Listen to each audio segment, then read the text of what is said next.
الرعد 2. أعوذ بالله من الشيطان الرجيم.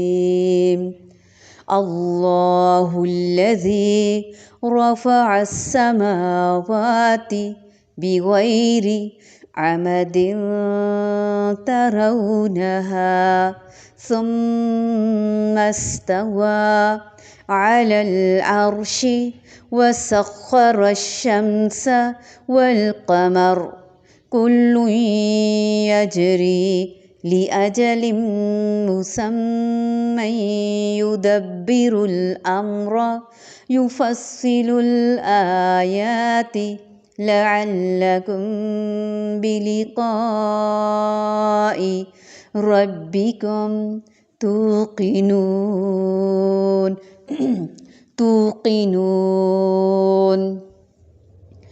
الله الذي رفع السماوات بغير عمد ترونها ثم استوى على العرش وسخر الشمس والقمر كل يجري لأجل مسمى يدبر الأمر يفصل الآيات لعلكم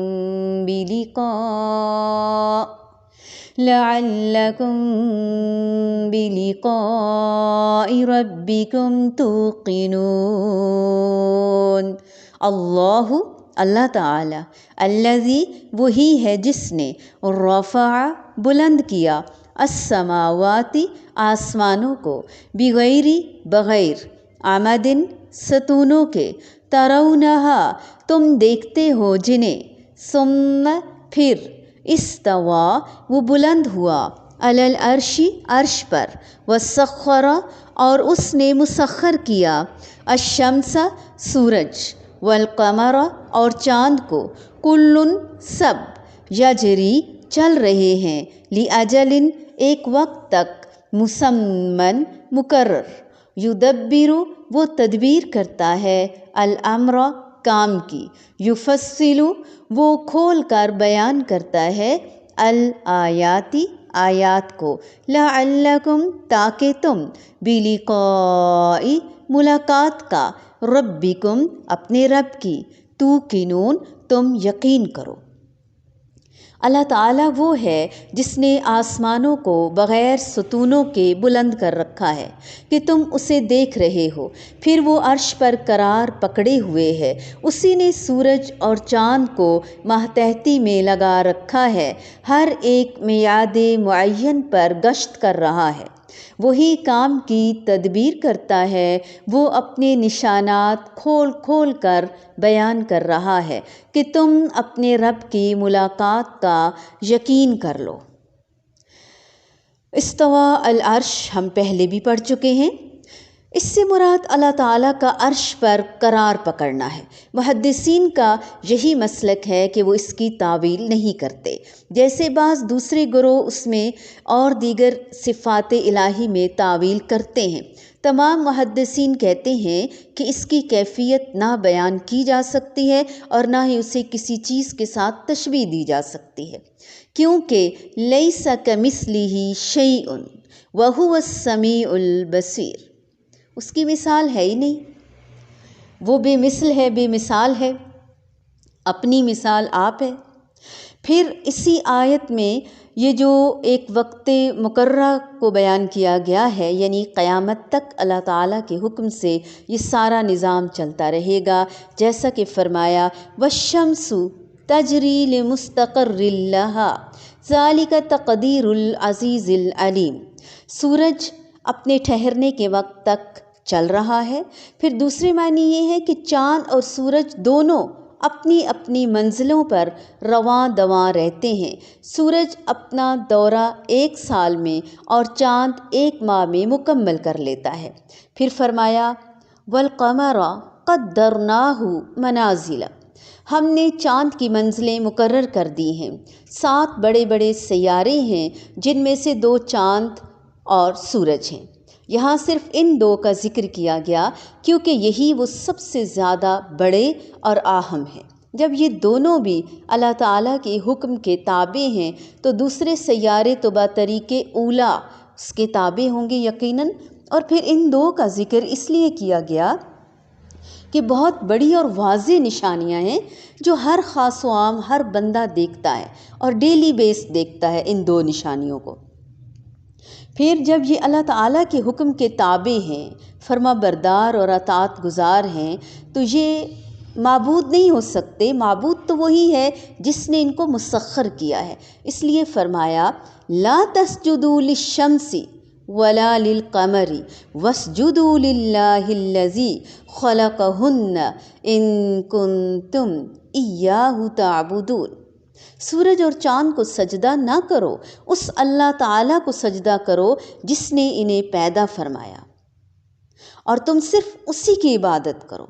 والشمس والقمر والنجوم مسخرات بامرہ۔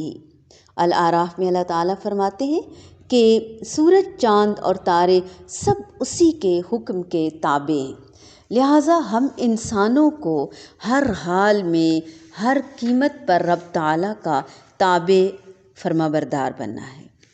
یدبر الامر یفصل الآیات لعلکم بلقاء ربکم توقنون۔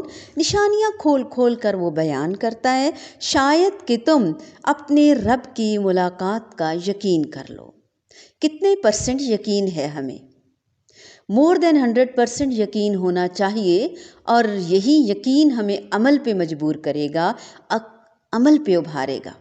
لیکن افسوس ہمیں یقین نہیں ہے اس اللہ پر جس نے آسمانوں کو بنایا بغیر ستونوں کے، بغیر سہارے کے، جو ہم روز دیکھتے ہیں، ہمیں نظر آتا ہے۔ وہ خود آسمانوں کے اوپر عرش پر جلوہ فرما ہے۔ اس نے آفتاب اور ماہتاب کو ایک قانون کا پابند بنایا ہے۔ اس سارے کے سارے نظام کی ہر ایک چیز ایک مقررہ وقت تک چل رہی ہے۔ اللہ تعالیٰ ہی اس سارے کام کی تدبیر فرما رہا ہے۔ جو لوگ مینجمنٹ کا کام کرتے ہیں ان کو اچھی طرح سے معلوم ہوگا کہ صرف ایک ادارے یا کسی ایک کمپنی کی مینجمنٹ کتنا مشکل کام ہے، کہ ساری چیزوں کو دیکھنا، اور پھر کہاں یہ کہ اللہ سبحانہ و تعالیٰ سارے کے سارے معاملات، کل کائنات کی باتیں تدبیر فرماتے، ہر چیز کو مینج کرتے۔ اس کے لیے کرنا کچھ بھی مشکل نہیں۔ ایک ایک چیز کا رب کو پتہ ہے۔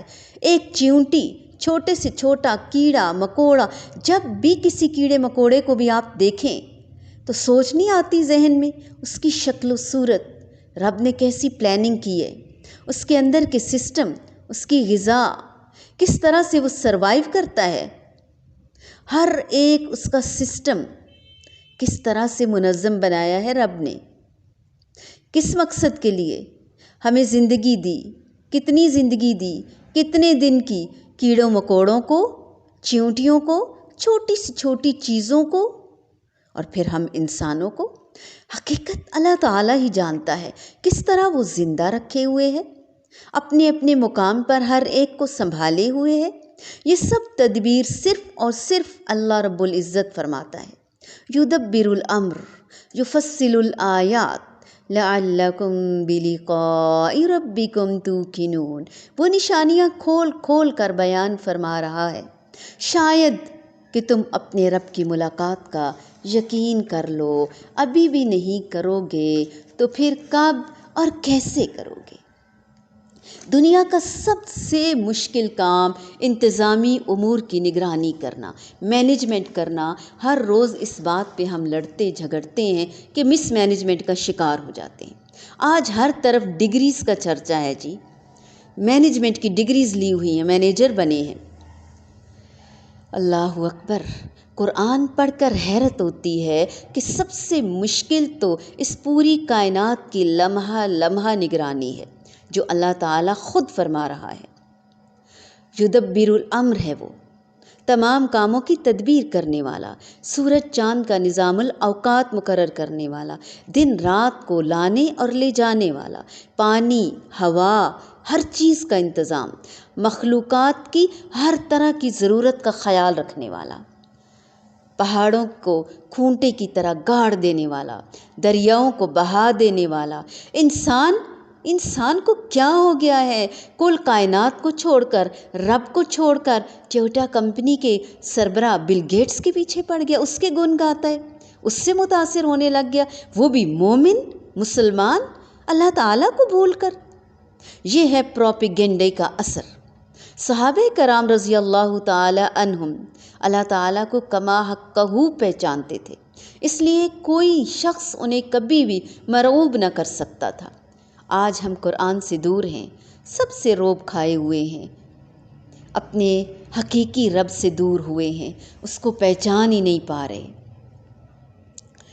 اللہ الذی رفع السماوات بغیر عمد ترونها ثم استوى على العرش وسخر الشمس والقمر ثم استوى على العرش وسخر الشمس والقمر كل يجري لأجل مسمى يدبر الأمر يفصل الآيات لعلكم بلقاء ربكم توقنون۔